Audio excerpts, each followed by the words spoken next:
renouveler mes remerciements à M. Franck Damour, à tous les organisateurs de cette fabuleuse rencontre. En fait, la thématique de la SF et de la religion, de la philosophie, est quelque chose qui m'intéresse. Et avoir le riche programme qui nous a été proposé, je regrette déjà de ne pas être là parmi vous.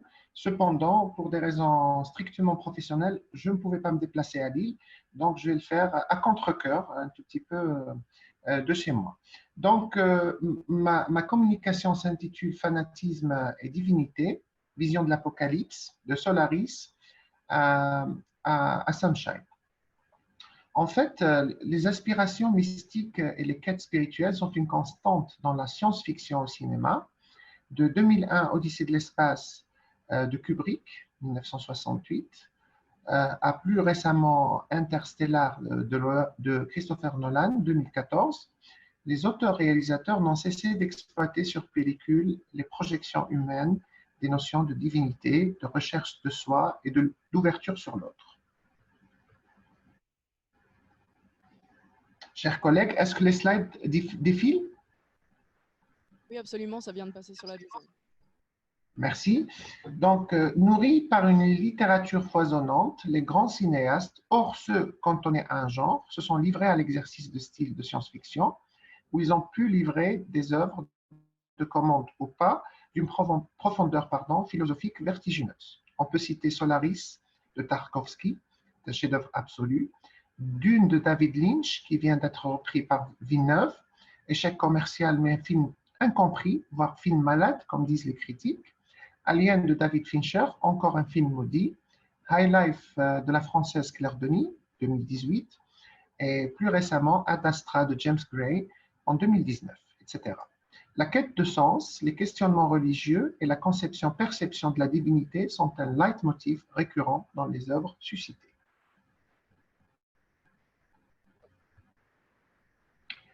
Alors, nous nous sommes intéressés à cette notion de divinité, pour ne pas parler de Dieu, on a généralisé, et le basculement vers le fanatisme dans deux films des années 2000.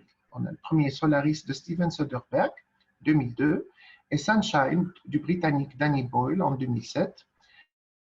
En fait, ce qu'il y a de particulier à propos de ces deux films, c'est que ces deux films sont sortis après toute la fantasmagorie, la confusion qui était liée à la fin des temps, à la fin du millénaire, donc c'est des films des années 2000, et des craintes liées à la mythologie maya. La mythologie maya qui est annoncée 2012, selon ce calendrier maya, comme la fin du monde. Il y a beaucoup de questionnements sur ces fantasmes-là. Et puis, ces deux films sont sortis dans la même décennie, c'est-à-dire de 2000 à 2010. Ces deux films exploitent la notion de divinité autour des astres. On a la planète Solaris dans Solaris et le Soleil, respectivement, et déchaînent une série de croyances existentielles qui mènent vers le fanatisme et la folie.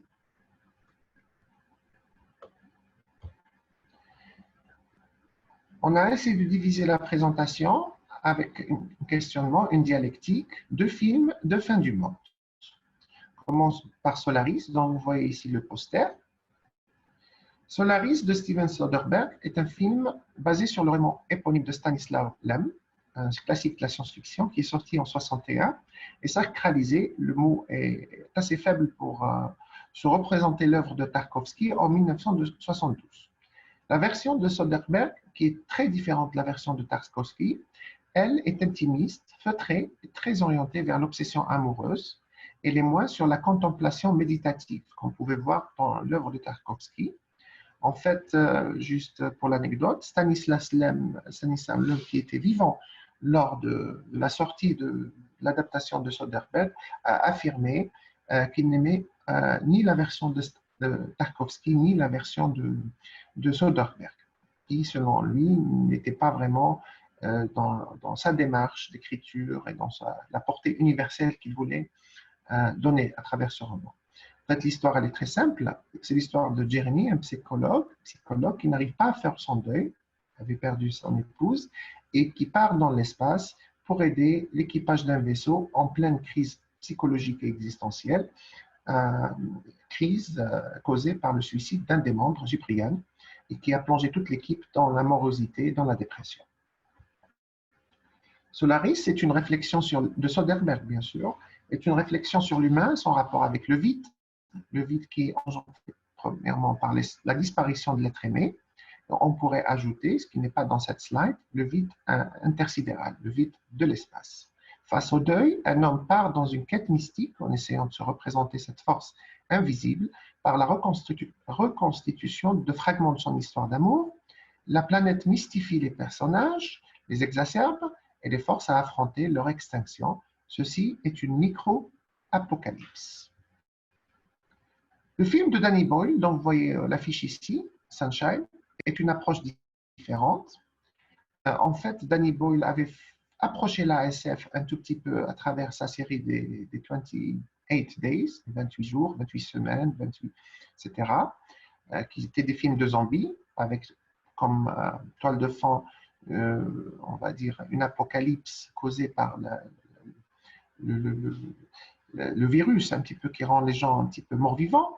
Danny Boyle nous offre une mission de sauvetage, nous propose une mission de sauvetage de la Terre par le sauvetage du Soleil qui s'éteint. Cette odyssée, basée sur un scénario original d'Alex Garland, avec lequel il avait travaillé pour La Plage, est un savant mélange de thriller, slasher et de fable écologique. Les astronautes vont lutter contre le temps et l'espace pour réussir leur mission, envoyer une ogive nucléaire dans le Soleil afin de le ranir. En comparaison, ici, l'humanité tente d'échapper à son extinction. Ce n'est pas comme dans le cas de Solaris. Le Soleil est présenté comme une entité divine qui détruit tous ceux qui s'en approchent trop. Ça, c'est le mythe d'Icare, et c'est le nom du vaisseau spécial Icarus II, celui qu'on suit dans la narration, et Icarus I, le vaisseau qui a été un petit peu détourné et qui va se révéler être plus tard le pivot de la narration, du climax du film, où on va trouver ce fameux personnage de Pim Baker et qui tue, bon, ici le Soleil tue tous ceux qui sont éloignés. Ça, c'est le cas des Terriens. On a dans ce film une dialectique intéressante qui est la science-fiction versus religion. Cette dialectique, elle est au centre de Sunshine. Au fur et à mesure que l'intrigue avance, le religieux prend le pas sur le cartésien et le film devient mystique et devient quasi religieux. Que peut-on apprendre dans la notion d'apocalypse dans les deux films? Ce qui réunit les deux films, ces deux films sont des films de référence, c'est la manière de voir l'apocalypse. Il y a un petit mot qui a sauté, mais ce n'est pas grave. Explicite dans Sunshine, car elle annonce la fin de notre monde, dans Solaris, l'apocalypse est implicite, elle est suggérée et imperceptible dans sa projection du spectateur dans son propre inconscient. La fin de l'amour, l'obsession du deuil non accompli, cet apocalypse-là est existentiel et insondable. Dans les deux films, on revient souvent sur la notion d'abandon. L'abandon est un filigrane qui traverse les deux œuvres. Les spationautes sont livrés à eux-mêmes dans des conditions pré-apocalyptiques. Dans les deux films, l'apocalypse n'a pas encore eu lieu. Ils sont noyés dans la solitude et l'aliénation mentale. La raison se dégrade et conduit à l'anéantissement du jugement et mènera aussi au fanatisme et à la radicalisation.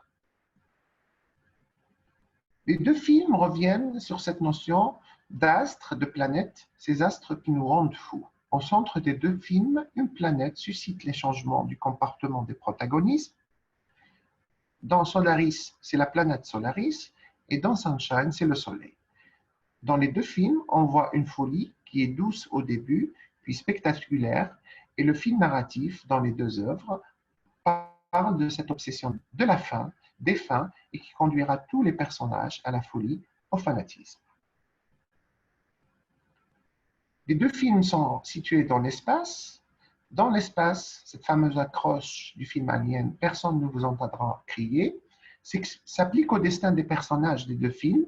L'espace est conçu comme une dead zone, une zone morte. Ici, je fais référence à Stephen King et David Cronenberg, où la raison est bouclée et finit par laisser place à la déraison, le folie et le fanatisme.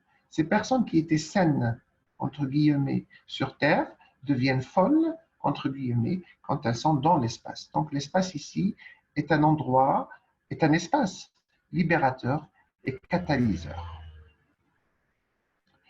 Dans Sunshine, le discours initial, ce qu'on voit au début du film, est un discours scientifique, raisonné, limpide. Ce discours est abandonné dans le dernier tiers du film. L'apparition de Pim Baker et son laïus édifiant transforme la fin du film en prêche religieux axé sur la thématique suivante. Numéro 1, l'apocalypse est inévitable et souhaitable. Numéro 2, la rédemption est nécessaire pour la salvation. Numéro 3, contact avec le divin, étape ultime avant la disparition. Dans le film, il a répété à plusieurs moments, j'ai rencontré Dieu, j'ai parlé avec Dieu. Et ça, tout ce laïus-là, tout ce discours-là, n'est possible que dans l'espace où la folie est libérée, où elle finit par se déchirer. On revient à la problématique du colloque, science-fiction et théologie, science-fiction et religion, et Dieu dans tout ça. En fait, les deux œuvres ont un discours scientifique et plutôt séculaire, du moins au début. Dans Solaris, les longues plages de méditation n'évoquent aucune divinité. La croyance religieuse n'est même pas évoquée dans le travail de deuil de Jeremy Davis. Incarné par George Clooney, l'humain sublime le divin et assiste à cet apocalypse intimiste en observant et en commentant sa propre déchéance et son anéantissement de manière poétique et presque lascive, ce qu'on peut voir dans l'œuvre de Lars von Trier, Mélancolia. On revient à la question du fanatisme. Il y a deux fanatiques dans les deux films. Le fanatique chyprien, selon notre définition, et le fanatique Pim Baker dans Sunshine. Ils incarnent la prépondérance fanatique, confusion mentale, accélérée par un astre, et je mets Dieu avec point d'interrogation, peut-être s'agit-il de Dieu, radicalité du propos, de l'action, tendance suicidaire avec passage à l'acte, et discours mystique religieux. Je me demande pourquoi je l'écris en anglais, c'est religious.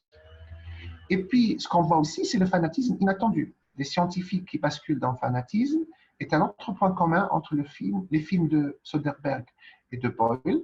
Jérémy, George Clooney, comprend et valide le suicide de Cyprien. C'est une forme de fanatisme, mais le scientifique de Sunshine bascule dans la sauvagerie pour rester en vie et achever sa mission.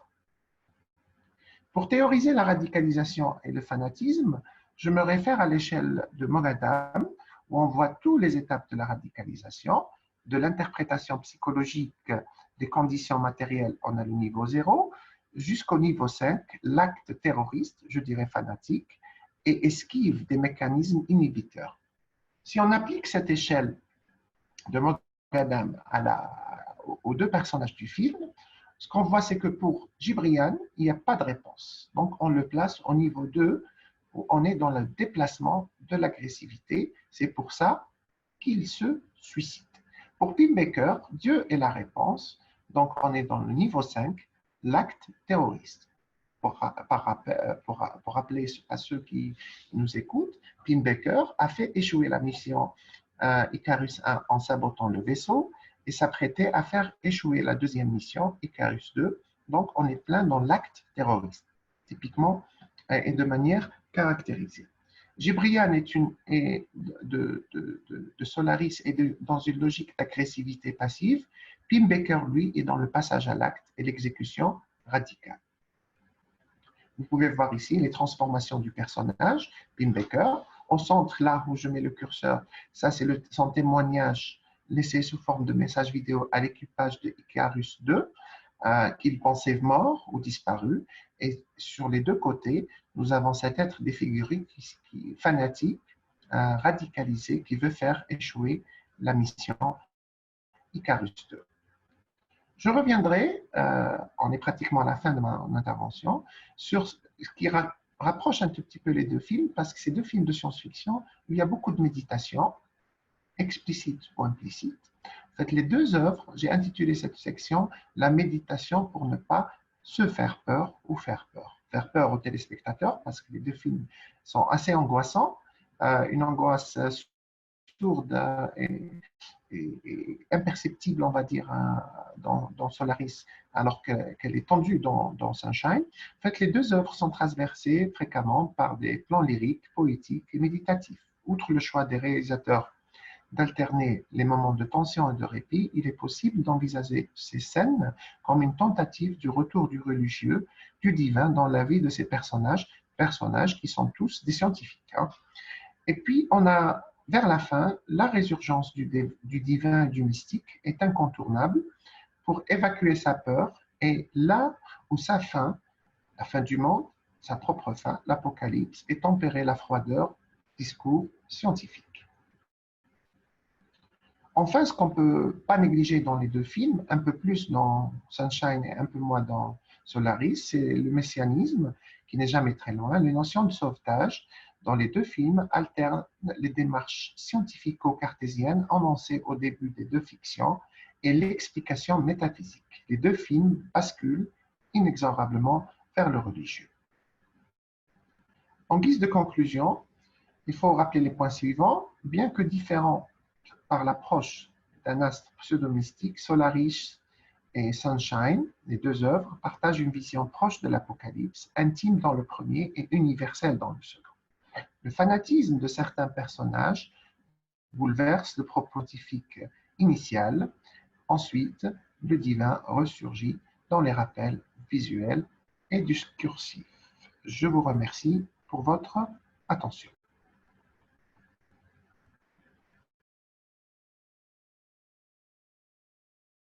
Du coup, je vais faire venir Monsieur Christophe Becker, qui lui est docteur, docteur à l'Université Paris 8 en langue, littérature et civilisation des pays anglophones. Il a soutenu en 2010 une thèse intitulée L'influence de Burroughs dans l'œuvre de Gibson et de J.D. Sporridge. Ses recherches portent essentiellement sur l'héritage burghosien dans le domaine littéraire et musical, mais également sur le corps comme sujet d'expérience artistique et sur la culture populaire. Il est actuellement membre du CIRA, donc Centre de recherche en histoire internationale et atlantique, et membre fondateur de l'association de promotion culturelle En fait des objets, avec Aurélien Glaise et Clémentine Hougue. Cette année 2022 sera publié son essai Géométrie de la souffrance sur la musique industrielle, Genesis Porridge et William Burroughs aux éditions Rivener. Donc, Monsieur Christophe Becker va nous présenter une communication intitulée Everything is True, le discordianisme pour une théologie de l'absurde de la science-fiction au monde réel. Merci.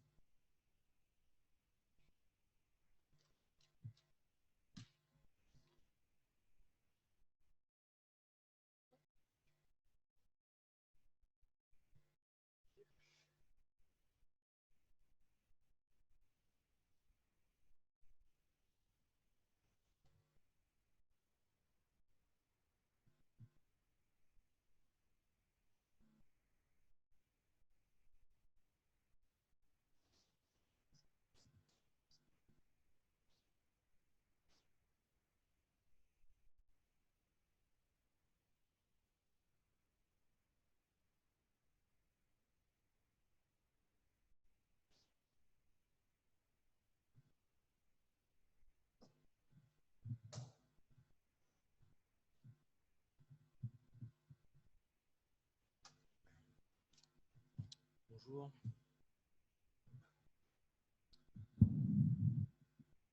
C'est ça, il faut parler près du micro. Donc je vais lancer ma montre et puis je vais parler près du micro. Voilà. Merci d'abord de m'accueillir ici pour parler du discordianisme. Et puis je me suis un peu cassé la tête pour savoir comment je pouvais introduire le discordianisme, et je pense que c'était pas très évident. Donc en fait, puisque je travaille en littérature, je pense que sans doute la chose la plus importante en ce qui me concerne pour la découverte du discordianisme, qui est donc un mouvement ésotérique, religieux, parodique, ça a été le fait de découvrir et de travailler des auteurs comme William Burroughs, que j'ai découvert à 14 ans. Et après de lire un certain nombre d'auteurs comme Kurt Vonnegut, Robert Anton Wilson, sur lequel on reviendra, qui a écrit la trilogie Illuminatus, et puis des artistes contemporains comme Genesis Porridge, par exemple. Ce qui m'a semblé important, c'est que ce sont des auteurs qui ont tous plus ou moins des objets, qui travaillent sur des objets plus ou moins limites, c'est-à-dire problématiques d'un point de vue intellectuel, des objets mentaux. Et j'ai trouvé un début de piste avec Mallarmé en 1898, il me semble, avec le tombeau d'Anatole, qui, donc, Stéphane Mallarmé, qui a écrit un poème sur son fils, sur la mort de son fils, donc, et qui comptait recréer son fils par le biais de la littérature. Et ça, c'est une idée que j'ai trouvée absolument fascinante. C'est-à-dire que la littérature, ce n'était pas simplement quelque chose qui servait pour s'endormir la nuit quand vous n'aviez pas la télé ou quand vous n'avez rien d'autre à faire, en fait. Là, c'est un certain nombre d'auteurs, dont je vais parler maintenant, qui, en fait, ont compris qu'il y avait une puissance réelle, intellectuelle, encore une fois, philosophique dans la littérature et qui s'en servent pour changer le monde. Alors, on dit souvent, alors c'est une horrible tarte à la crème que la littérature change le monde, mais c'est des auteurs, c'est des artistes qui l'ont pris au premier degré, vraiment, et qui ont essayé de faire quelque chose de militant et d'intelligent. Donc, maintenant que j'ai fait mon introduction, on va pouvoir commencer sur le discordianisme. Donc, le discordianisme, c'est un mouvement ésotérique parodique, donc, qui a été créé par deux Américains, Greg Hill, donc, qui est mort en 1941-2000, vous avez les dates, et Wendell Sandley, 1938-1998. Donc, le discordianisme, c'est un mouvement, encore une fois, un parodique qui va suivre le fonctionnement et la structure des religions du livre, tout en essayant, et ça c'est la base du discordianisme, de s'en écarter dans un mouvement égal. Donc c'est un mouvement paradoxal, comme on va le voir, qui embrasse absolument tout et son contraire. Il y a Kerry Thornley, donc, dont je reviendrai sur lui tout à l'heure, qui définit le mouvement comme, je cite, la religion la plus désorganisée. Donc en 2000, le discordianisme est référencé comme religion parodique sur Internet, mais il y a des membres du mouvement qui demandent la reconnaissance du discordianisme, puisqu'après tout, ils s'estiment eux-mêmes être un mouvement religieux, et puis il y a des organisations sectaires comme la scientologie qui sont reconnues comme des religions aux États-Unis. Donc ils expliquent, en fait, pourquoi pas nous, c'est pas plus stupide ce qu'on propose que la scientologie, puis on est surtout moins dangereux. Donc en décembre 2020, il y a la journaliste Fanny Guillemard qui a fait paraître un entretien avec deux discordiens dans le monde des religions, sans trancher entre ce qu'elle appelle, je cite, farce et sérieux. Et enfin, il y a une doctorante en religion comparée à l'université d'Helsinki, Essi Mäkelä, désolé pour la prononciation, qui consacre sa thèse au mouvement, thèse qui n'est pas encore terminée. Donc en ce qui concerne le mouvement, vous avez ici, là, juste au-dessus de moi, le texte fondateur qui est le Principia Discordia, How I Found Goddess and What I Did to Her When I Found Her, comment j'ai rencontré la déesse et ce que je lui ai fait quand je l'ai trouvée. Donc rien que le titre donne évidemment l'indication du manque de sérieux total de l'organisation. Donc le Principia Discordia est publié par Greg Hill, donc qui se fait appeler Malaclips the Younger, et Kerry Wendell Thornley, donc qui lui va se faire appeler Omar Khayyam Ravenhurst. Donc le livre, c'est plutôt un fascicule, on va dire, est publié en 1963. Donc le Principia Discordia va comprendre le pentabarf, qui est supposément découvert par l'apôtre Zarathustre. Il y a 5 commandements, dont le dernier est, je cite, « Il est interdit à un discordien de croire ce qu'il lit ». Il y a un historique du mouvement, la loi des 5. Alors la loi des 5, je cite, « Toutes les choses arrivent par 5, ou sont divisibles par, ou sont multiples de 5, ou sont d'une manière ou d'une autre, directement ou indirectement, reliées à 5 ». Il y a une présentation de la hiérarchie théologale, parce qu'il y a une hiérarchie théologale. Il y a un certain nombre de rites, de rituels, de paraboles et de sermons. Donc, parmi les éditeurs du Principia Discordia, parce qu'il y a un certain nombre d'éditions, il va y avoir Steve Jackson, par le biais de Steve Jackson Games, donc éditeur bien connu de jeux de rôle. Il va y avoir le jeu de cartes Illuminati par Steve Jackson Games en 1982 et le jeu de rôle GURPS Illuminati de Nigel Finlay en 1992, que je vous recommande chaudement. Ensuite, il y a un certain nombre d'autres textes qui vont venir s'ajouter, donc au mythe fondateur, avec là aussi des thèmes discordiens et puis surtout un programme mythopoïétique, c'est-à-dire même si les textes programmatiques sont absurdes, ils sont revendiqués comme tels, on va quand même essayer de créer de toutes pièces une mythologie absurde et sérieuse en même temps. Encore une fois, c'est un mouvement paradoxal. Donc vous avez par exemple, donc ça c'était évidemment le jeu de Steve Jackson Games, qui est vraiment absolument formidable, même si vous ne jouez pas.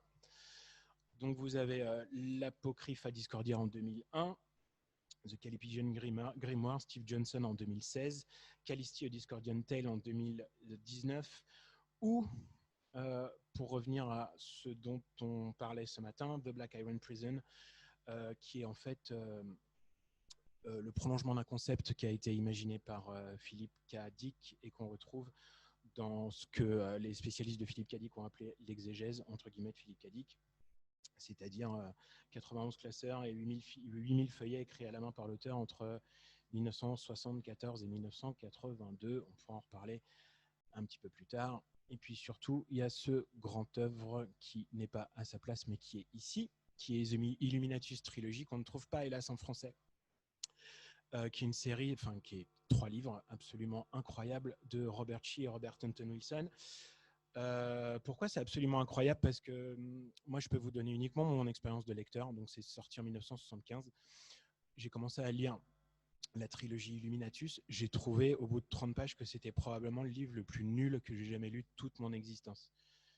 Et après, 20 pages après, je me suis dit, mais en fait, ils se foutent de moi. Et il se trouve qu'ils se foutaient de moi parce que le livre est vraiment un chef-d'œuvre. C'est-à-dire que c'est vraiment un livre qui vous balade totalement entre ce qu'il vous propose, ce qu'il fait semblant de vous proposer, tous les mensonges et toutes les inventions que je trouve absolument génial. Mais c'est un livre effectivement qui donne énormément à réfléchir. Donc parmi les très nombreuses publications qui ont trait au discordianisme, parce qu'il y en a énormément, il y a un certain nombre qui ont pour origine des amateurs qui vont promouvoir une libre circulation de l'information ainsi qu'une reproduction libre de droit des textes.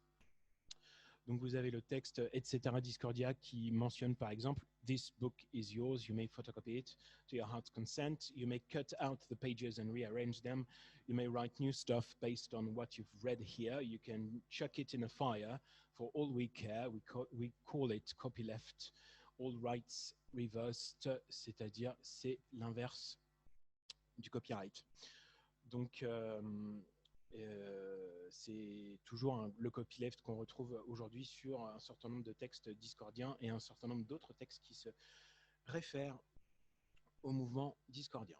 Ensuite, vous avez une révélation. La révélation, c'est celle qui est décrite par Malaclips the Younger et Omar Khayyam Ravenhurst, qui ont donc eu une révélation, une épiphanie, en allant jouer au bowling, et ils ont eu la visite d'un chimpanzé qui leur a révélé le symbole du chaos sacré que vous voyez ici. À droite, c'est la publication d'un livre de coloriage des discordiens. Donc le symbole va les mettre sur la voie d'Eris, ou Discordia, c'est la déesse de la discorde et de la confusion. Donc la révélation, elle va être ensuite remise en cause de manière humoristique par les deux hommes qui vont s'amuser à expliquer que de toute façon, même si c'est documenté, ils ne se souviennent pas exactement de l'année, ils ne se souviennent pas exactement du lieu, ils ne se souviennent pas exactement des individus en présence. Donc en fait, il y a toujours la manière d'expliquer que ce qu'ils sont en train de vous expliquer, la narration qu'ils sont en train de faire, de toute façon, est très probablement fausse. Et en plus, ça n'intéresse absolument personne. Ça, c'est le discours de base des discordiens.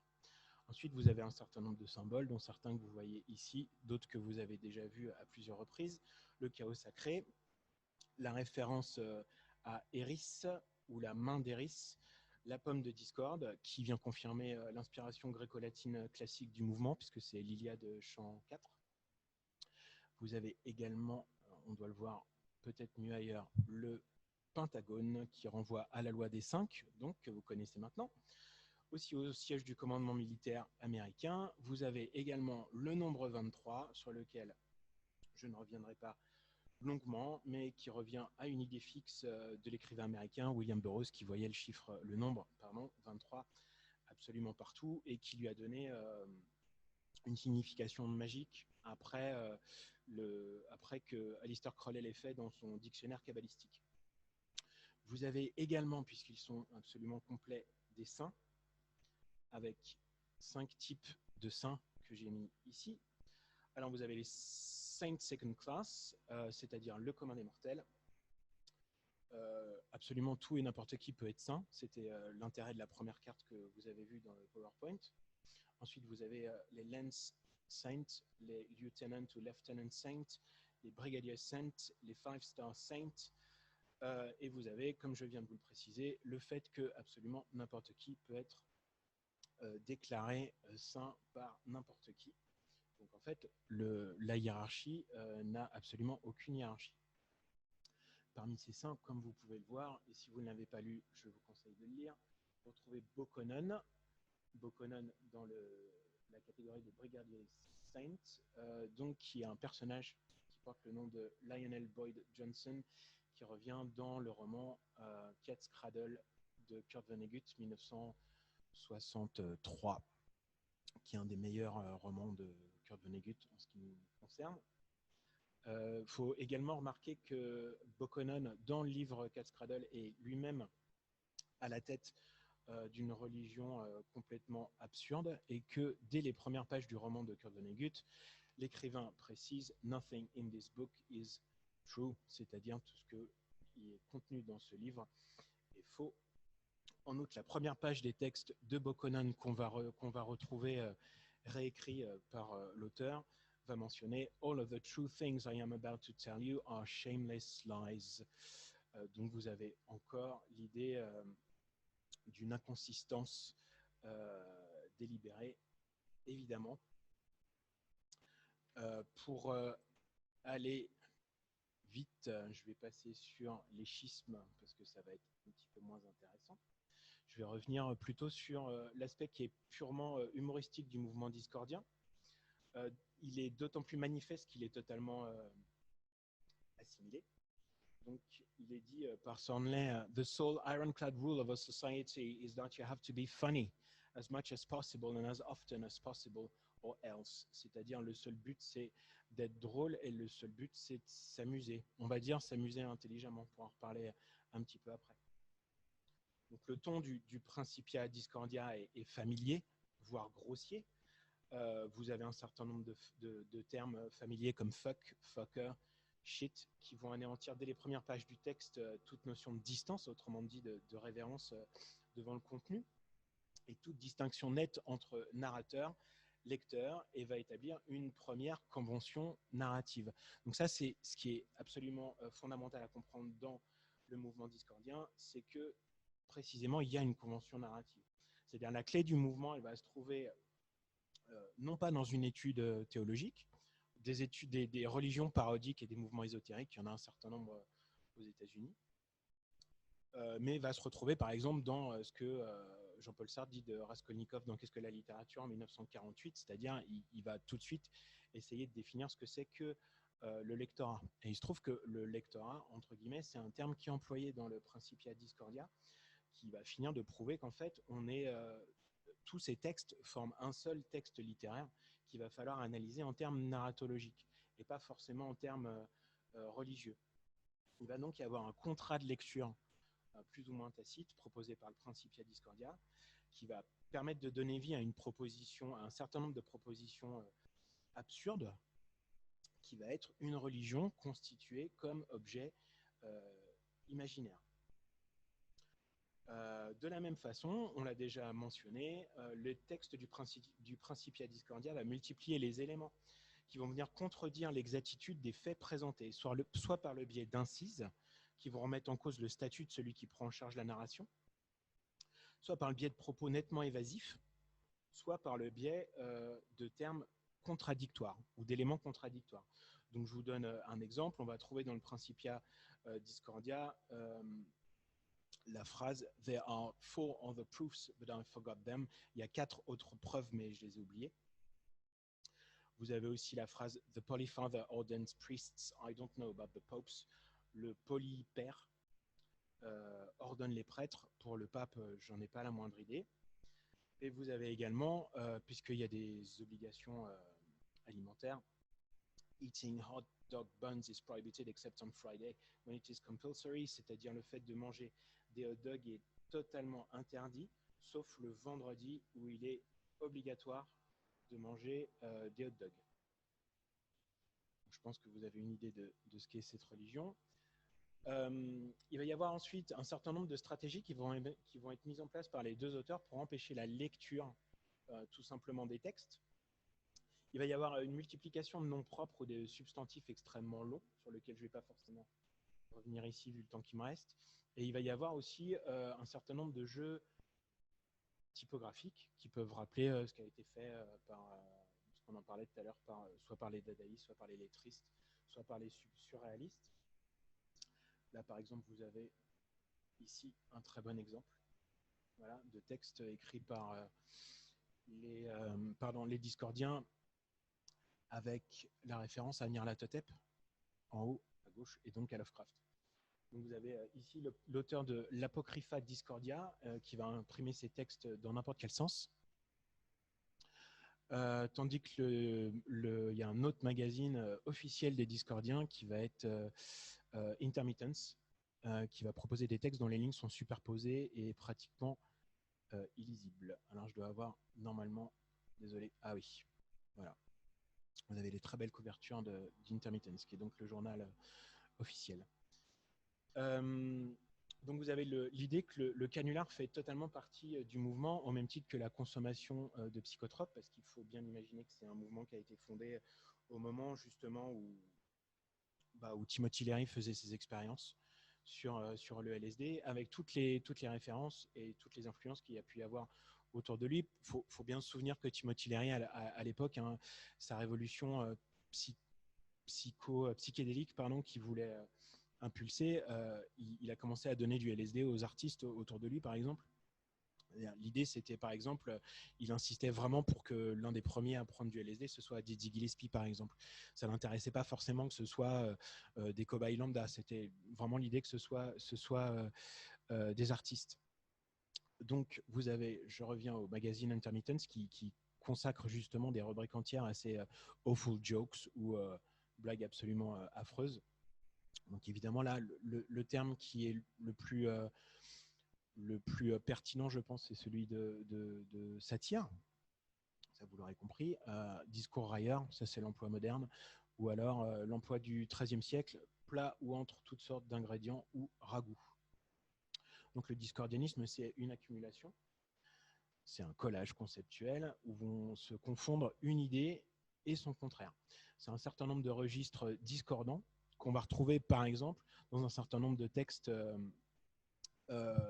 typiques de la littérature irlandaise. Alors, marqué par le conte philosophique. Alors, je pensais à Jonathan Swift, qui n'est pas stricto sensu irlandais, à James Joyce ou à Samuel Beckett, qui ne font pas de contes philosophiques, mais qui sont influencés par les textes philosophiques, le conte philosophique.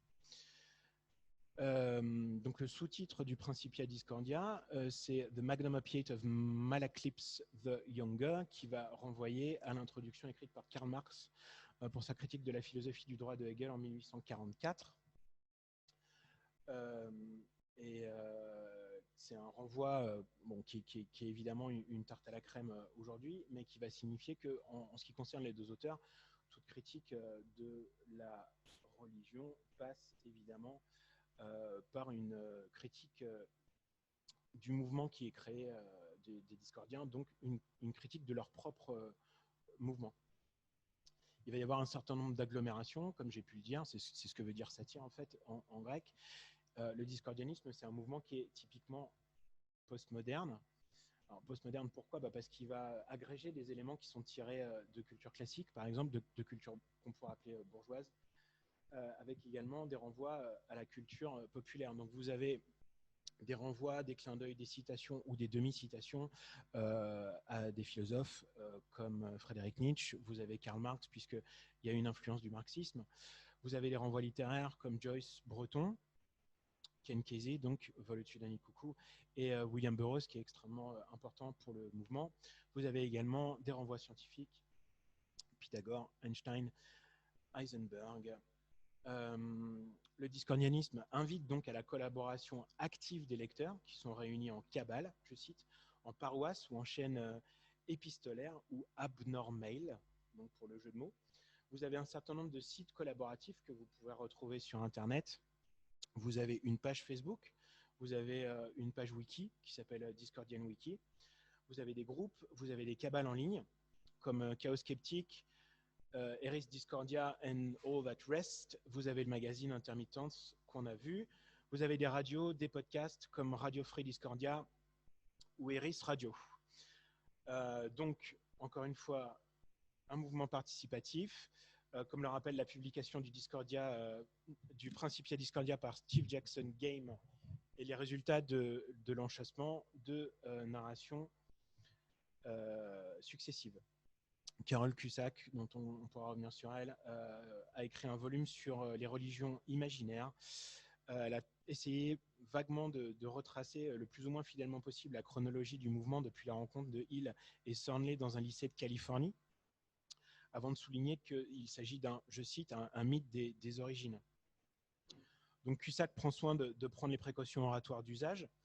Ce mythe, comme tous les poèmes des mythographes grecs de la théogonie d'Hésiode, Horace et Homéique, est susceptible de relectures contradictoires et de contre-pieds. Donc Eris, par exemple, la déesse Discordia, n'a pas la même origine, suivant le récit classique, qui va être repris par le Principia Discordia dans ces pages. Makela, donc, qui termine son doctorat sur le discordianisme, explique que le mouvement est, je cite, assez proche des religions néo-païennes, car elle laisse toute la possibilité de personnaliser des mythologies et des rituels. Fin de la citation. Là où les religions agrègent des territoires exclusifs, comme l'appareil théologique, le discordianisme est largement inclusif. C'est un syncrétisme, jusqu'à inclure des territoires situés hors de la sphère religieuse. Donc le mouvement déborde volontiers du côté du cynisme éloquent, qui est moqué de la scientologie. Il se moque évidemment énormément, enfin pas évidemment, désolé, énormément de la scientologie. D'autant plus qu'ils sont américains, donc la scientologie a évidemment pas le même statut aux États-Unis. Et ils vont évidemment reprendre, il faudrait que j'arrête de dire évidemment, ils vont reprendre donc les injonctions contradictoires du monde de l'entreprise et des ressources humaines. Juste avant, parce que j'aimerais bien lire un tout petit texte. Ah bon, très bien. Alors, je vais ralentir alors. Donc j'en étais aux injonctions contradictoires du monde des entreprises et des ressources humaines, de la symbolique hermétique de la franc-maçonnerie, de l'occultisme de Giordano Bruno et d'Aleister Crowley, du mysticisme, j'avais noté délire mystique mais je l'ai barré, du mysticisme d'Emmanuel Swedenborg, ou même de l'absurdisme pop des groupes Devo ou The Residents, qui se réfèrent eux-mêmes au discordianisme. Donc, la popularité des textes de Robert Shea et de Robert Anton Wilson ont largement transformé la réception des textes discordiens. Donc ça, c'est a posteriori. Le Principia Discordia fait tout au plus une centaine de pages. Donc ça va dépendre évidemment des éditions, des ajouts qui ont été faits, des introductions diverses et variées. La trilogie Illuminatus que je vous ai montré tout à l'heure, The Eye in the Pyramid, The Golden Apple et Leviathan, fait plus de 1400 pages chez Del Trade Paperback. Donc les auteurs, dont Robert Anton Wilson, n'ont pas été soumis aux mêmes contraintes que Hill et Thornley.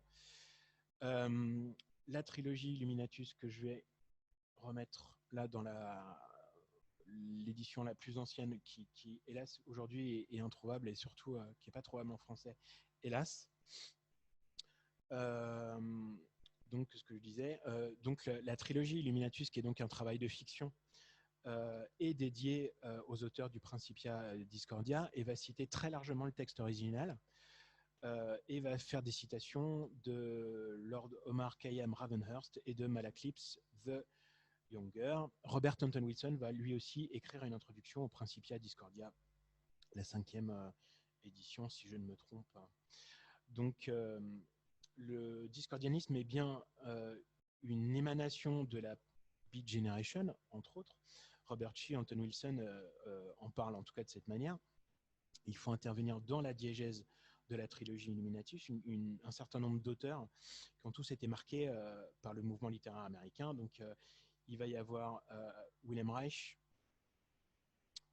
qui est donc, je ne sais pas comment, je ne sais pas vraiment. Est-ce que vous connaissez Wilhelm Reich? Non, c'était un psychiatre marxiste allemand et c'est une des dernières personnes dont les livres ont été brûlés aux États-Unis par la poste. Donc, il a été largement censuré aux États-Unis. C'est quelqu'un qui étudiait l'électricité diffusée pendant les orgasmes féminins, qui a écrit sur le nazisme, en fait, et qui est mort en prison, me semble-t-il. C'est vraiment un personnage à aller voir, assez fou et assez génial aussi. Il y a Aldous Huxley, il y a Timothy Leary, il y a William Burroughs qui va revenir comme personnage dans Illuminatus et qui va être largement cité dans le Principia Discordia comme l'inventeur du cut-up, donc collage, après les dadaïstes, donc, et qui va être la possibilité de, comme on dirait aujourd'hui, de déconstruire sa propre personnalité par le biais de la littérature. Alors, je voulais finir par la citation d'un texte. Si vous connaissez le site qui s'appelle La Spirale, il y a eu un numéro en ligne, donc qui a été, il y a plusieurs numéros qui ont été consacrés à Robert Anton Wilson ou aux Discordiens et à Illuminatus, et ils reviennent sur ce qui s'appelle Operation Mindfuck, que je ne pourrais pas vraiment traduire, mais qui explique bien ce que c'est que le discordianisme. Donc je pense que j'ai encore 2 minutes pour vous lire ma page. Donc je cite, Robert Anton Wilson officie dans les bureaux du magazine Playboy à Chicago. Parmi ses attributions de rédacteur adjoint, il a pour tâche avec son collègue Robert Shee, donc co-écrivain d'Illuminatus, de lire et de répondre aux courriers des lecteurs, The Playboy Advisor. Ébahis par le nombre de missives complotistes qu'ils reçoivent, les deux anarchistes décident d'écrire un livre basé sur l'idée que, je cite, « tous ces tarés ont raison et que chacune des conspirations dont ils se plaignent existe vraiment ». Terminé en 1971, Illuminatus ne trouve d'éditeur qu'en 1975, une fois amputé de 500 pages et divisé en 3 volumes que vous voyez ici. Succès critique plus que commercial, le livre est aujourd'hui culte et sans cesse réédité, vous remarquerez, sauf en français. Comme l'expliquera Wilson des années plus tard, je cite, « Illuminatus n'est qu'une partie d'une œuvre d'art totale, d'un happening intitulé Opération Mindfuck. Boîte à outils pour activistes, l'opération Mindfuck se détermine comme un appel au sabotage culturel, en vue de perturber la vision du réel promulguée par la culture de masse et ainsi de renverser l'ordre établi. Dans un premier mémo destiné à établir ses fondements, Wilson enjoint ses participants à propager toute rumeur lancée par d'autres membres et à attribuer toutes les calamités nationales, assassinats et complots aux Illuminati et autres sociétés secrètes. Ainsi, la croisade chrétienne anticommuniste reçoit une lettre des Illuminati pour lui confirmer qu'ils doivent bien l'industrie du rock'n'roll, qu'ils dominent bien, l'industrie du rock'n'roll et que Beethoven fit partie de leurs premiers initiés. Quand le procureur de la Nouvelle-Orléans, Jim Garrison, perd son procès contre Clay Shaw dans l'affaire JFK, homme d'affaires et présupposé membre de la CIA, accusé de l'assassinat de Kennedy, son allié au Los Angeles Free Press prend au sérieux la missive du mystérieux, je cite, « Ordre de l'Ange Phénix », l'informant que les jurés sont tous membres des Illuminati, ainsi que l'indique leur absence de téton gauche. Bientôt, de mystérieuses petites annonces se glissent dans les pages des journaux de droite comme de gauche. Les discordiens ne voient pas là que de simples farces ou canulars, mais bien une guérilla ontologique dont l'objectif est de propager le chaos, d'obliger le lecteur ou le spectateur à distinguer la réalité de la fiction et à envisager le monde sous un angle nouveau. Du propre aveu de Robert Anton Wilson, il devient rapidement difficile de dire où s'arrête l'opération Mindfuck et où commence la véritable paranoïa. Je cite, « Les révélations discordiennes semblent avoir appuyé sur un bouton magique. De nouvelles révélations sur les Illuminati apparaissent de toutes parts, dans des parutions d'extrême droite comme de l'ultra-gauche, beaucoup ne venant pas de chez nous, les discordiens. » Voilà, donc vous savez ce qu'il vous reste à lire. Je pense que je vais m'arrêter là puisqu'il est 30 minutes et 29 secondes.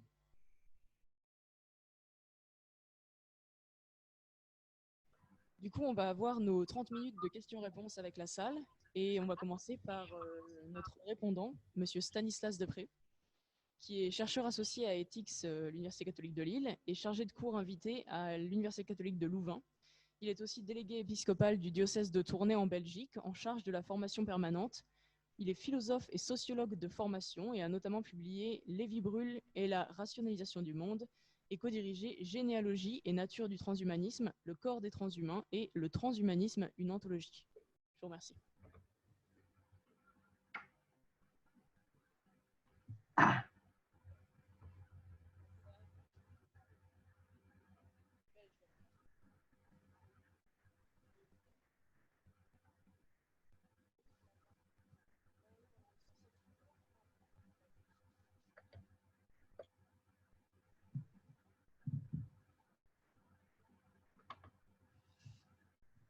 Merci pour... Vous m'entendez? J'entends pas beaucoup les questions. L'audio est toujours pratiquement inaudible. Vous pouvez essayer, je vous prie, de poser la question. Et si je n'arrive pas à l'entendre, je vous prie juste de m'envoyer par chat et je vais vous répondre. Ok. Si vous voulez bien. D'abord à l'oral. Merci pour votre passionnant exposé. Je suis d'abord un peu embêté parce que je n'ai vu ni Solaris ni Sunshine, mais je vais quand même vous poser des questions. J'en ai trois. La première est la suivante. Le titre de la session est « Science-fiction peut-elle guérir du fanatisme ?» Or, si j'ai bien compris, les films Solaris et Sunshine surfent plutôt sur le fanatisme. Donc, ils surfent sur le fanatisme plutôt qu'ils ne le guérissent. Alors, est-ce qu'ils auraient un effet cathartique qui guérirait les spectateurs de pulsions apocalyptiques? Bon, ça, c'est la première question. Oui, merci. Les deux autres. Hein. Voulez, Donc, deuxième question. vous voulez que je vous réponde une par une ou est-ce que vous voulez poser les trois? Je vais poser trois questions et puis je vous laisse répondre. Hein. Je crois que c'est plus simple. Merci. Deuxième question. Est-ce Dieu qui rend fou ou bien l'absence de Dieu? Vous aviez dit que dans Sunshine, le fait d'être trop près du soleil faisait qu'on brûlait, mais en être trop éloigné faisait qu'on mourait aussi. D'où la question, est-ce que c'est Dieu qui rend fou ou bien est-ce que c'est l'absence de Dieu? Question métaphysique s'il en est. Troisième question, si j'arrive à me relire. Ah oui, donc j'ai cru comprendre que au moins dans un des deux films, si pas dans les deux, des scientifiques basculent dans le fanatisme. Est-ce que ça voudrait dire que la science rend fanatique ou bien c'est purement fortuit que ce soit des scientifiques qui basculent dans le fanatisme? Voilà les trois questions, je vous remercie. Merci, chers collègues, pour vos trois questions très pertinentes. En fait, vous me posez des défis là, parce que les trois questions sont des questions, on va dire, vertigineuses, parce qu'elles appellent un débat philosophique incroyablement profond. Je vais tenter de vous répondre selon ma vision modeste de spectateur, parce que d'abord, ma thèse de doctorat, c'est une thèse de doctorat sur Heinlein. Donc, j'ai travaillé beaucoup sur la science politique, le fascisme chez Heinlein, la dissonance cognitive chez Heinlein et chez ses lecteurs, etc. Donc, voir Solaris et Sunshine, ce n'est pas vraiment l'urgence pour un spectateur de science-fiction, parce que les deux films sont formatés, c'est des films hollywoodiens, mais avec assez de touches d'auteur pour s'y intéresser, parce que Soderbergh n'est pas un auteur, on va dire, plat. Ce n'est pas aussi le cas de Danny Boyle, mais il y a cette patte autorisante dans les deux films parce qu'ils ont quand même ils ont une filmographie incroyable, surtout Soderbergh, pour lequel j'ai un peu plus de fascination. Donc, c'est des films à voir, on va dire, pour passer du bon temps, pour se relaxer, etc., pour avoir un petit peu de tension pour Sunshine, etc. Donc, c'est deux films qui sont, on va dire, qui sont pas vraiment indispensables, mais qui sont à voir. Donc, c'est pas ce qu'il y a de mieux dans la SF moderne, mais c'est assez intéressant sur cette notion de l'astre. Voilà. Donc, ça, c'est pour répondre à votre commentaire. Mais bon, la question sur le fanatisme, est-ce que c'est des films, est-ce que la SF peut guérir de la science-fiction, du fanatisme? Bien sûr que non, parce qu'un fanatique, elle peut avoir un effet cathartique, parce qu'on peut se débarrasser de beaucoup de sentiments négatifs qui peuvent mener au radicalisme, à la folie, on va dire. L'art guérit, ça c'est une certitude parmi tous les croyants en l'esthétisme, parmi les esthètes, parmi ceux qui sont dans la notion de art thérapie, la thérapie par l'art. En fait, je pense que c'est fortuit si les deux films, et ça c'est en relation avec la troisième question, c'est fortuit, je pense que les deux films basculent un petit peu vers la folie, deux sortes de folie, une folie douce dans Solaris et une folie, on va dire, éclatante dans Sunshine. Je pense que c'est des ressorts d'écriture, hein. C'est-à-dire c'est un choix pour faire monter la tension, l'adrénaline, pour donner du sens, parce que la quête de sens, elle est là dans les deux films. Les deux films touchent à l'existence de l'être humain, à son extinction, à sa disparition, à sa mort. Donc, je trouve que, bien entendu, les films ne guérissent pas. On passe un bon moment parce que c'est des films très agréables à regarder. Solaris est un film minimaliste, très bien maîtrisé. On connaît le talent de Soderbergh quant à la création de l'image. Si on prend la filmographie de Soderbergh, on prend celui-là, Solaris, et on prend un petit film indépendant qu'il a fait en 2004-2005 qui s'appelle Bubble, qui est vraiment le minimalisme, naturalisme à outrance, avec des acteurs qui ne sont pas professionnels. Et on prend, allez, on va dire, Trafic, qui est un monument du montage, de la maîtrise scénaristique. Donc, c'est un film qui est posé et qui aide à réfléchir, parce qu'on contemple avec le personnage joué par George Clooney, on suit ses doutes, ses questionnements, etc., jusqu'à cette fin qui est très confuse. Alors que dans dans Sunshine, pardon, le film est un film qui est plus à même de créer une catharsis, car il y a de l'action, il y a de l'adrénaline. Bon, on comprend qu'il n'a pas eu toute la liberté de faire ce qu'il voulait, malgré le fait que le film est passé sous un label plutôt indépendant qui c'est Fox, mais je ne me souviens pas de la boîte de production, c'est la branche autorisante de Fox. Je pense je vais retrouver plus tard. Donc, on sent qu'il obéit à des canons hollywoodiens de réalisation, d'écriture, du spectaculaire, du climax, etc. Du happy ending aussi, parce qu'il y a une fin heureuse dans Sunshine, qu'on ne trouve pas dans Solaris. Et puis, après tout, on revient à cette notion, est-ce que ça guérit du fanatisme? Je ne pense pas, parce qu'un fanatique est un fanatique, c'est pas en vivant ce genre d'expérience en tant que personnage dans la narration ou en tant que spectateur qui voit ces personnages, je ne pense pas que le fanatisme puisse se guérir de la sorte, parce que le problème est bien plus profond et on revient toujours à cette notion d'abandon et d'aliénation. C'est-à-dire, je pense que selon moi, je ne suis pas psychologue ni sociologue, mais je pense que le fanatisme aussi est un résultat de l'abandon, de l'aliénation, de l'ostracisme aussi. Hein. L'ostracisme que nous font les autres et l'ostracisme qu'à soi on s'inflige. Donc, je pense que c'est ça. Et je relirai votre question à la dernière vers le basculement. Il y a toujours le risque du basculement, c'est-à-dire un scientifique est par essence celui qui est dans une démarche de raison, de logique, etc. Et puis, on voit ces certitudes scientifiques cartésiennes s'estomper et en plus, c'est l'émotionnel qui revient au devant. Voilà.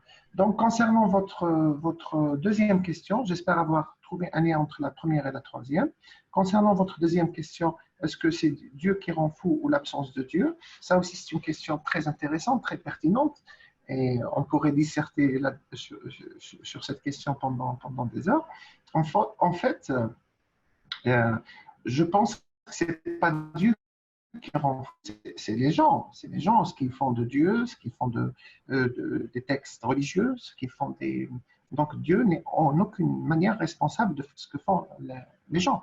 Donc les gens sont supposés avoir leur libre arbitre, savoir distinguer entre le bien et le mal, etc. Ils sont responsables de leur action et cette notion de responsabilité, on ne peut pas l'attribuer à la divinité. Donc, je pense que parfois aussi, parce que je vois un petit peu le sens de votre question, aussi l'absence de Dieu peut aussi, ou croyance religieuse, peut aussi conduire les gens à devenir fanatiques et à essayer d'expliquer le monde par des actions, par des textes, par des paroles qui sont radicales et extrémistes. Donc, je pense que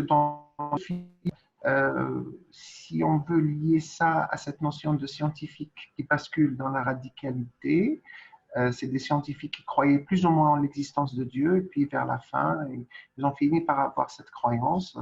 Donc, je pense que vos trois questions sont très bien peuvent très bien être l'ensemble d'un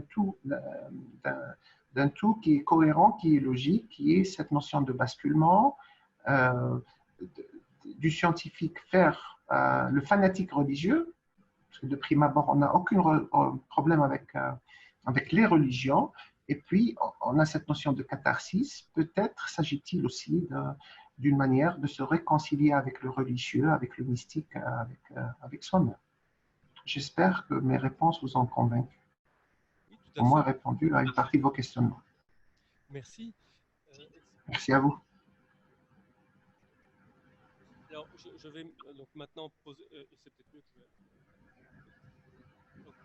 Alors, je vais maintenant poser quelques questions et faire un commentaire qui sera bref de votre rapport sur le discordianisme. C'est difficile de parler en regardant le micro à la fois et en même temps le conférencier.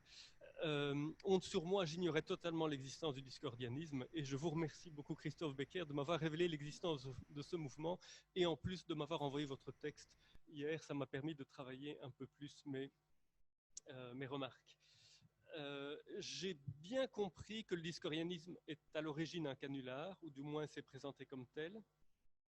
Néanmoins, je me demande si on ne pourrait pas montrer, enfin je vais essayer de montrer, que peut-être il peut être parfaitement pris au sérieux, mais peut-être que je suis complotiste moi-même, et en tout cas qu'il rejoint certains aspects des autres religions. Bon, je ne suis pas certain de me croire tout à fait moi-même, mais je vous le livre quand même mes idées.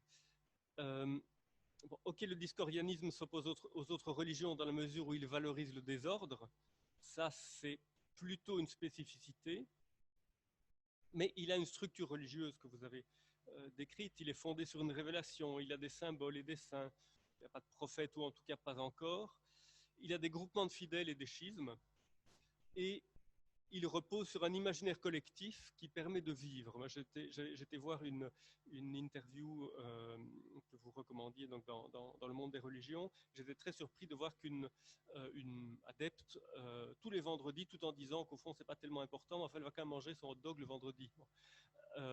C'est un rituel. Bon, ça permet de vivre. Alors, je ne sais pas si ça permet de bien vivre diététiquement, mais ça permet de vivre.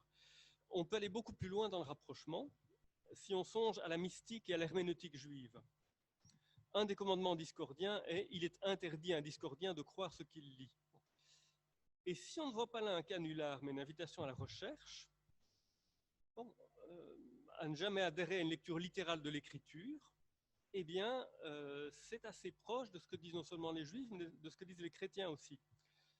La seule lecture de la Bible condamnée par l'Église catholique romaine, c'est le littéralisme. Donc le fait de lire sans interpréter. C'est la seule qui est condamnée. Alors, une phrase telle que l'interdiction de croire à ce qu'on l'on lit est un bel éloge de la liberté d'interprétation, voire du devoir d'interprétation. Et dans l'exégèse juive, la lecture vise à multiplier les interprétations contradictoires. Parce que j'ai presque fini mon point productif. Je songe à cette belle histoire rapportée par Moni El-Kaïm, mais peu importe. Un disciple donne une interprétation d'un texte et le rabbin lui dit « Tu as raison, mon fils ». Et puis un deuxième disciple se lève et dit « Mais non, il se trompe. Moi, c'est ça l'interprétation qu'il veut donner. » Et il donne une interprétation opposée. Et le rabbin lui dit « Tu as raison, mon fils ». Alors il y a un troisième disciple qui se lève, qui dit « Mais enfin, ça ne va pas, maître. Le premier dit une chose, l'autre dit le contraire. Ça ne peut pas être vrai en même temps. » Et là, le rabbin se tourne vers le troisième et lui dit « Tu as raison, mon fils. »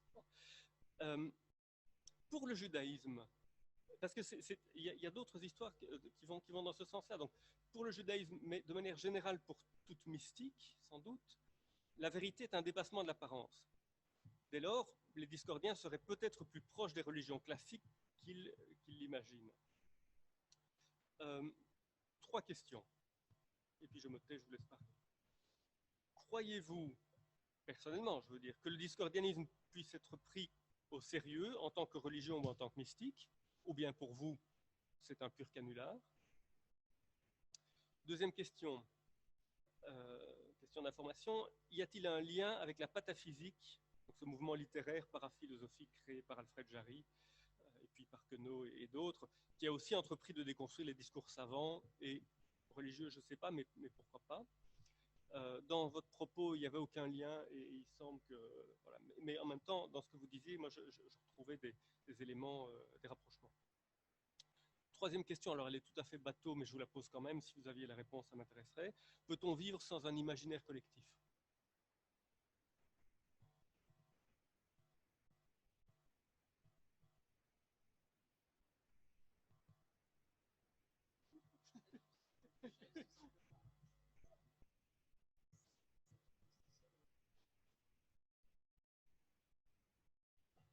Merci beaucoup pour ces questions.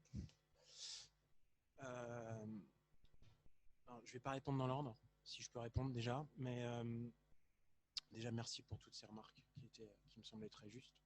La question religieuse. La pataphysique. On parlait tout à l'heure de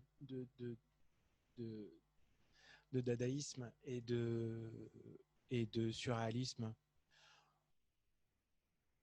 Il faut voir l'influence de la France sur les États-Unis, sur les mouvements intellectuels. Il faut voir un pays comme les États-Unis où on sent à partir des années 60 que le rêve qu'on nous propose, que ce soit le rêve hippie que je mentionne sans ironie aucune, ou d'un renouvellement de la gauche démocrate, on se rend compte que finalement tout ça c'est un rêve. Il va y avoir Charles Manson par exemple qui va causer le massacre que l'on connaît.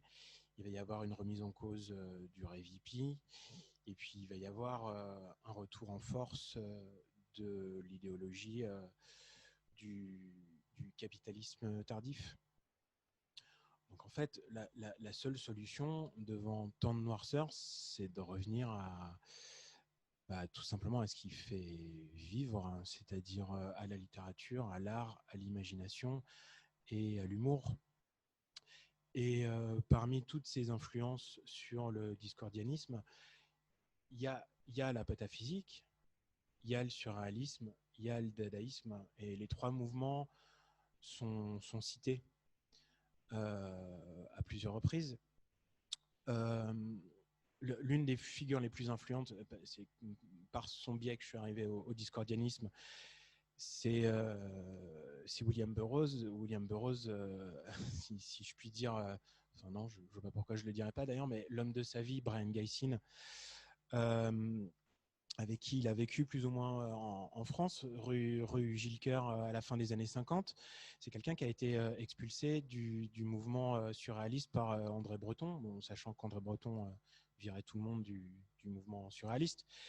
Mais en fait cette référence, elle est là. Et même en Angleterre, dans les pays anglo-saxons, il y a l'influence de la psychogéographie qui se réfère au situationnisme, le situationnisme étant une excroissance des surréalistes et du dadaïsme.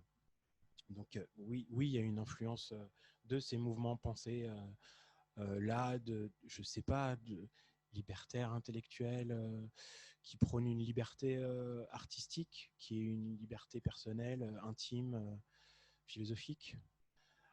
Je ne suis pas sûr de répondre complètement à la question, mais c'est déjà pas mal.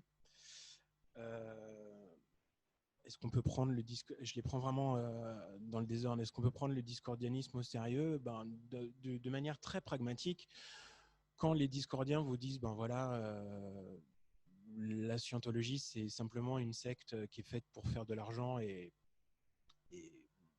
accessoirement ou pas faire du mal aux gens, moi ça me choque pas spécialement quand ils disent ça. Donc quand ils expliquent que c'est leur démarche intellectuelle, puisqu'il y a une démarche intellectuelle et pas plus stupide, Oui, moi je trouve ça convaincant. Et puis surtout, il y a des messages discordiens qu'on retrouve dans des textes de Robert Anton Wilson sur la création artistique, sur le fait de s'émanciper par l'art, qui est quand même un retour à un discours intellectuel qui est quand même fondamental. Je ne sais pas ce qu'on ferait aujourd'hui sans ce genre de discours.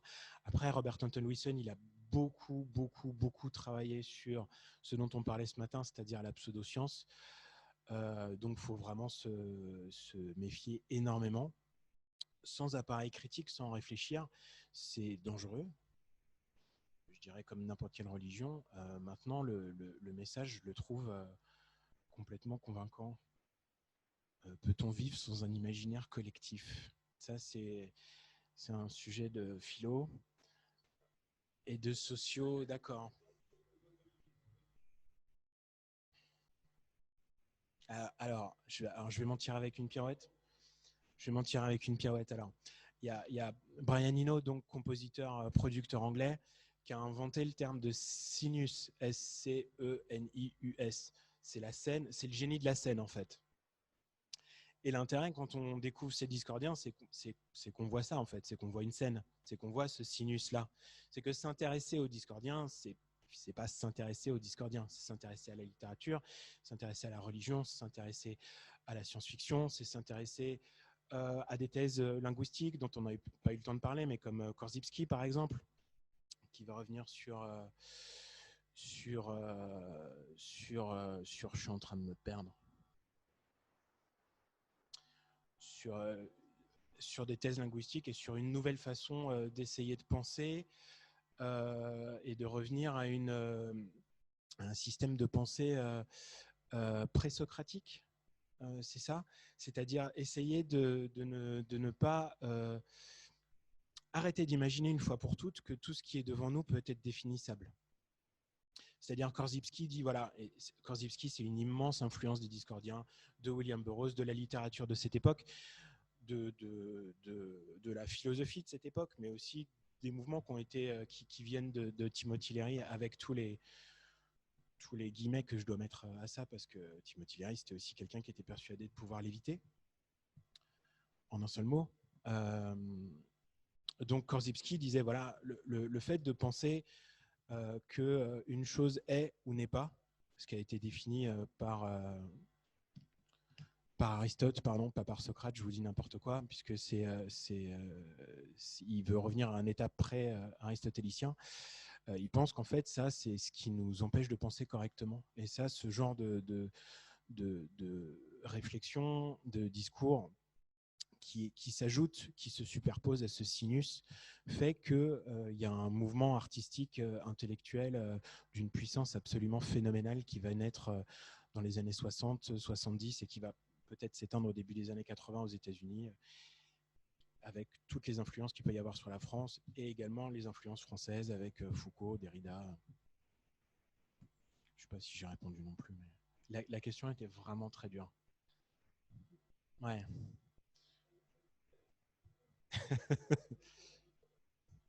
Merci à vous.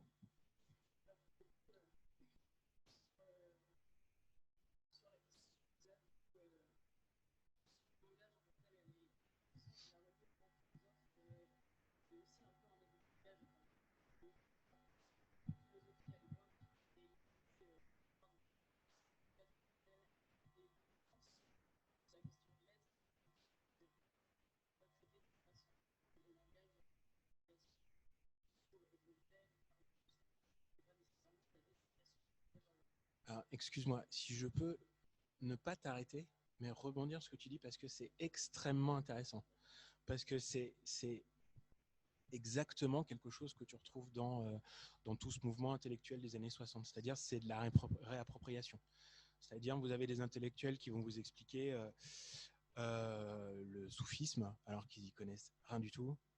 Ils vont vous expliquer tout le mouvement, la San Francisco Renaissance, par exemple, c'est-à-dire la Beat Generation transposée sur la côte ouest, va parler du zen et du Japon sans forcément le connaître et en sortant un certain nombre de clichés. Donc, c'est la même chose en linguistique et c'est la même chose en philosophie. Ouais. C'est tout à fait juste.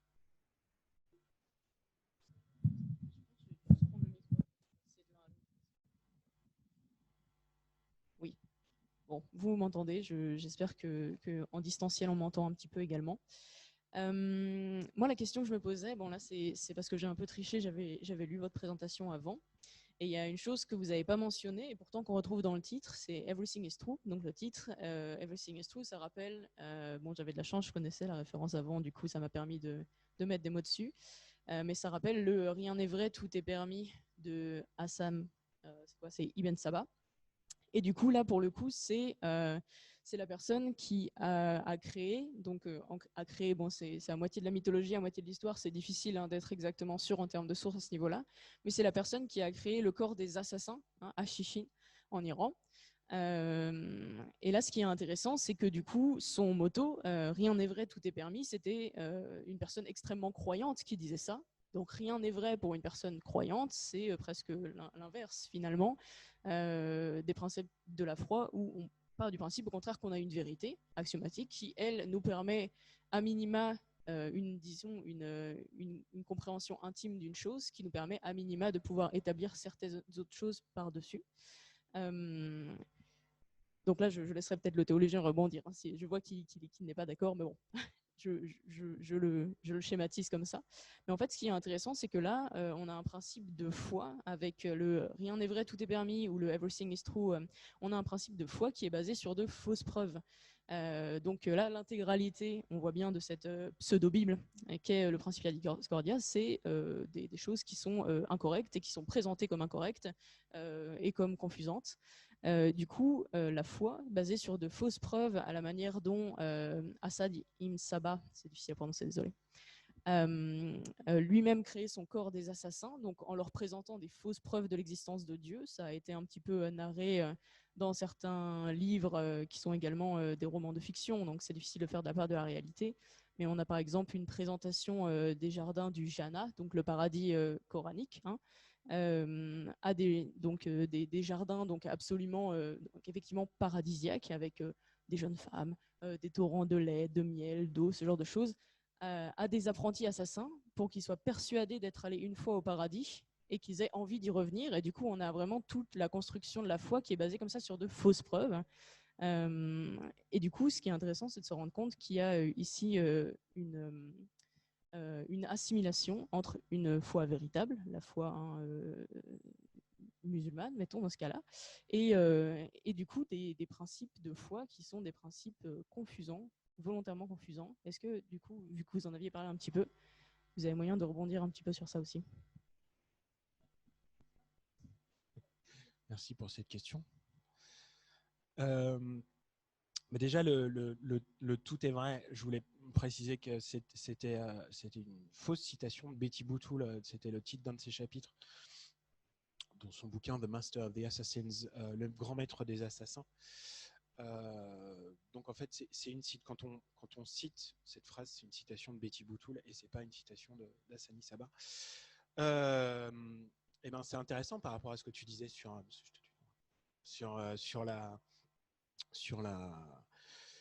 l'appropriation en fait, sur le fait de refaire l'histoire à sa sauce.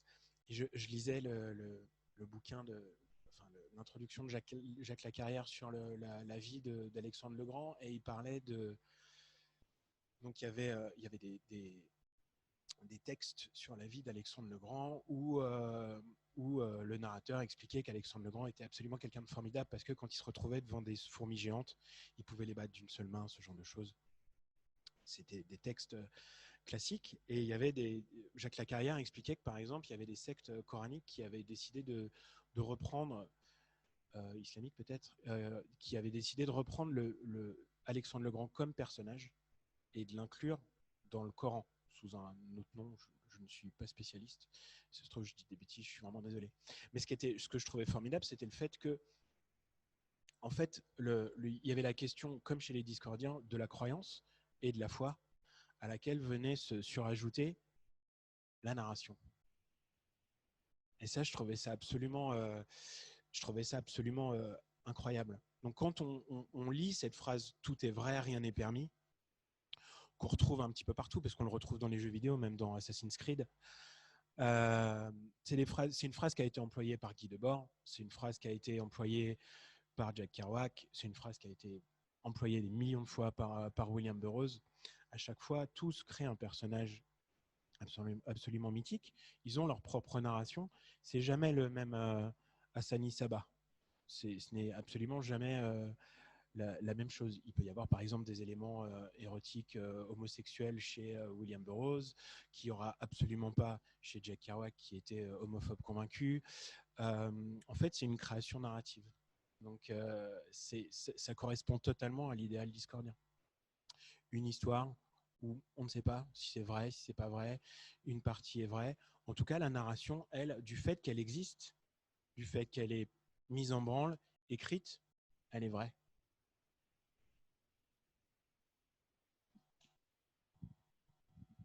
Et justement, je pense que là, on a une différence qui est quand même extrêmement intéressante entre une narration écrite qui est engagée dans un processus de fixation, même si elle est retravaillée à chaque fois, bien entendu, donc à savoir les Principia Discordia.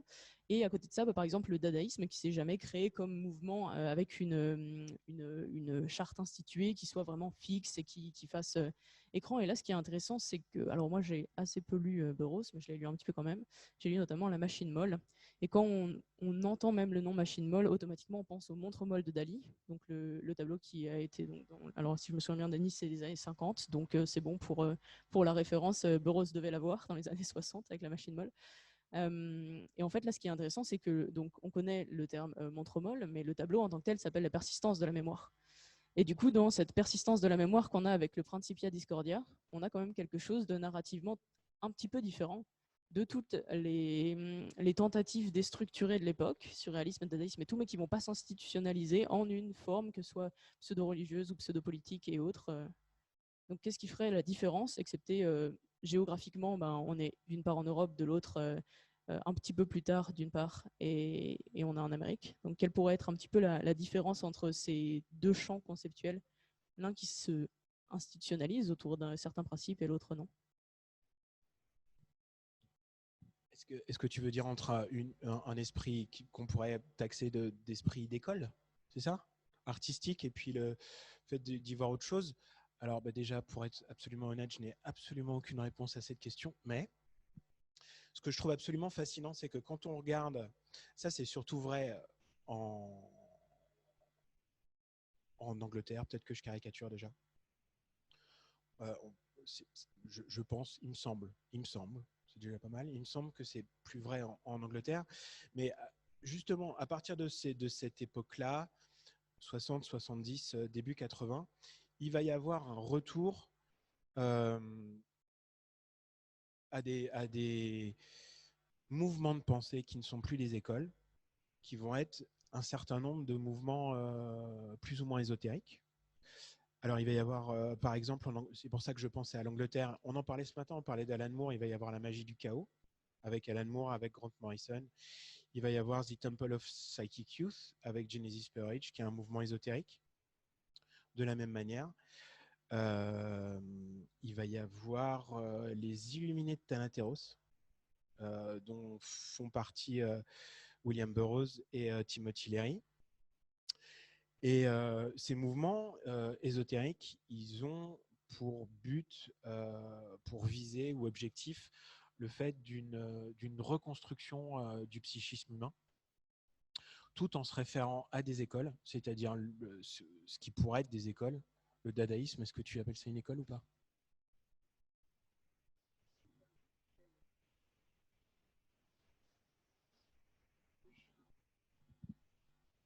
C'est un mouvement en tant que tel, mais tellement disparate et fragmenté que finalement il n'a pas fait école, quoi. C'est ça qui est particulier. Le surréalisme a commencé à faire école à cause d'André Breton qui commençait à avoir des gens qui se réunissaient autour de lui et finalement, comme il les virait, comme on dit, Dali notamment, ça n'a pas fait long feu non plus, quoi. Je pense que tous ces mouvements ésotériques ont commencé à apparaître en se référant à ces mouvements qui auraient pu être des écoles ou commencer à être des écoles, mais en disant voilà, nous on veut plus du tout, pas du tout d'école, on veut un mouvement de pensée, on veut réfléchir et on veut toujours être dans, penser contre soi-même en fait. Et je pense que c'est quelque chose qui est devenu très courant en Grande-Bretagne dans les années 70 et qu'on revoit bien avec avec William Burroughs, avec Alan Moore, Grant Morrison, etc., qui se réfèrent tous en fait à ces mouvements-là. Quand on lit les comics, bon, pour ceux qui ne connaissent pas Grant Morrison, qui est un auteur de comics, il y en a qui ne connaissent pas Grant Morrison, il a été très influencé par la peinture de l'époque, par les mouvements de pensée français, par les mouvements artistiques et par la French Theory. Donc, je pense que c'est aussi par l'absurde, le délire peut-être, la volonté d'exprimer sa rage de vouloir reconstruire l'humain sans jamais avoir plus d'école sur le dos. Voilà, il me semble. Merci beaucoup. On va terminer là notre 4e session et on va aller basculer dans l'autre salle. Monsieur Souali, n'hésitez pas à nous retrouver du coup sur l'autre lien Zoom que vous avez dû recevoir pour qu'on puisse. Oui, je serai présent. Merci beaucoup. Au revoir. Merci à vous.